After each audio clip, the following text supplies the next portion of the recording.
வணக்கம் நண்பர்களே, நான் Manikandan. This is Mani's travels with hope. இது மாதிரி தொடர்ந்து பல வீடியோக்கள் வரப்போது. அதுக்கு நீங்கள் செய்ய வேண்டியது எல்லாம் நம்ம சேனலை சப்ஸ்கிரைப் பண்ணி ஆதரவு கொடுக்க வேண்டியது மட்டும்தான். இன்றைக்கி இந்த வீடியோவில் ஒரு மகிழ்ச்சியான தகவல் கிடைத்திருக்கிறது. ஆமாம், திருச்சியிலிருந்து இந்த பகுதிக்கு இது நாள் வரைக்கும் ரயில்கள் இயக்கப்பட்டது கிடையாது. புதிதாக திருச்சிக்கு ஒரு ரயில் வர இருக்கிறது. ஆனால் சிறப்பு ரயிலாகத்தான் வர இருக்கிறது. எப்படியோ ரயில் கிடைச்சா சரி அப்படின்னு நம்ம இப்போ எடுத்துக்கலாம். ஆனால் இந்த ரயிலுக்கு நல்ல வரவேற்பு இருக்கும்போது நிச்சயமாக இது நீட்டிக்கப்படும்.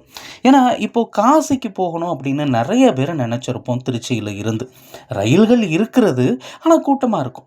ஆனால் காசிக்கு கூட்டமாக போகாமல் வேறு ஏதாவது ரூட் இருக்கா அப்படின்னு கேட்டால், கான்பூர் சென்ட்ரல் அப்படிங்கிற ஒரு இடம் இருக்குது உத்தரப்பிரதேசத்தில்.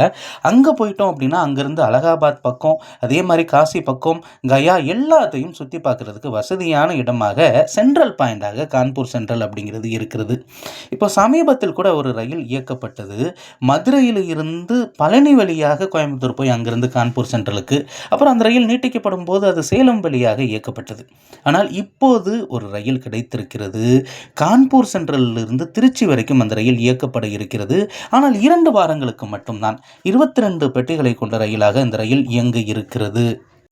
ட்ரெயின் நம்பர் சைபர் 1927 அப்படிங்கிற நம்பரில் இந்த ரயிலானது வருகிற ஜூன் மாதம் 17 மற்றும் 24 ஆகிய புதன்கிழமைகளில் கான்பூர் சென்ட்ரலிருந்து காலையில் 8:10 மணிக்கு புறப்படும். அப்படி புறப்படக்கூடிய இந்த ரயிலானது புதன்கிழமை ஃபுல்லாக ட்ராவல் பண்ணி, வியாழக்கிழமை ஃபுல்லாக ட்ராவல் பண்ணி, வெள்ளிக்கிழமை காலையில் 8:30 மணிக்கு திருச்சியை வந்தடையும். திருச்சிக்கு வரும்போது இந்த ரயில் தமிழகத்தின் எந்த பகுதியாக வருகிறது அப்படிங்கிறது தான் மிகப்பெரிய ஒரு ட்விஸ்டாக இருந்தது. ஏன்னா சென்னை வழியாக இயக்கப்படுமா அப்படிங்கிற ஒரு கேள்வி இருந்தது. ஆனால் இந்த ட்ரெயின் தமிழ்நாட்டுக்குள்ளே என்ட்ரி ஆகிறது காட்பாடி.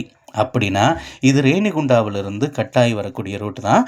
காட்பாடியில் இருந்து அப்படியே ஜோலார்பேட்டை, சேலம், சேலத்தில் இருந்து கரூர் வழியாக இந்த ரயிலானது திருச்சியை வந்தடைகிறது. ஆக நாமக்கல்லையும் கிராஸ் பண்ணி தான் வரப்போகுது. இந்த ரூட்டில் இது புது ட்ரெயின் தான். ஏன், திருச்சியிலிருந்து கான்பூர் சென்ட்ரலுக்கே இது புது ட்ரெயின் தான். முதல் நாள் கிளம்பக்கூடிய ட்ரெயின் 3ஆவது நாள் தான் வந்து சேர்கிறது திருச்சிக்கு. சரி, இந்த ட்ரெயின் ரிட்டன் போகும்போது எந்த டயத்துக்கு போகுது, என்னைக்கு போகுது அப்படிங்கிறதையும் நம்ம தெரிஞ்சுக்கணும் இல்லையா? ட்ரெயின் நம்பர் சைபர் 1928 அப்படிங்கிற நம்பரில் திருச்சியிலிருந்து வெள்ளிக்கிழமை காலையில் 8:30க்கு வரக்கூடிய ட்ரெயின் அன்று இரவு வெள்ளிக்கிழமை 19 மற்றும் 26 ஜூன் இரவு 11:45 மணிக்கு புறப்படுகிறது. கிட்டத்தட்ட அந்த நாளின் முடிவில் தான் புறப்படுகிறது. முன்னாடி சொன்ன அதே ரூட்டு வழியாகத்தான் பயணிக்க போகிறது. 2 வெள்ளிக்கிழமைகளில் மட்டும்.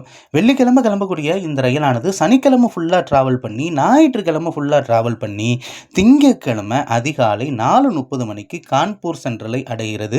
கிட்டத்தட்ட இந்த ட்ரெயினை இட்டார்ச்சி வரைக்குமே நார்மலான டெல்லி ரூட்டில் தான் போகும். இந்த ட்ரெயினை பயன்படுத்தி நம்ம விஜயவாடா போகணுன்னாலும் அல்லது நாக்பூர் போகணுன்னாலும் நிச்சயமாக பயன்படுத்தி கொள்ள முடியும்.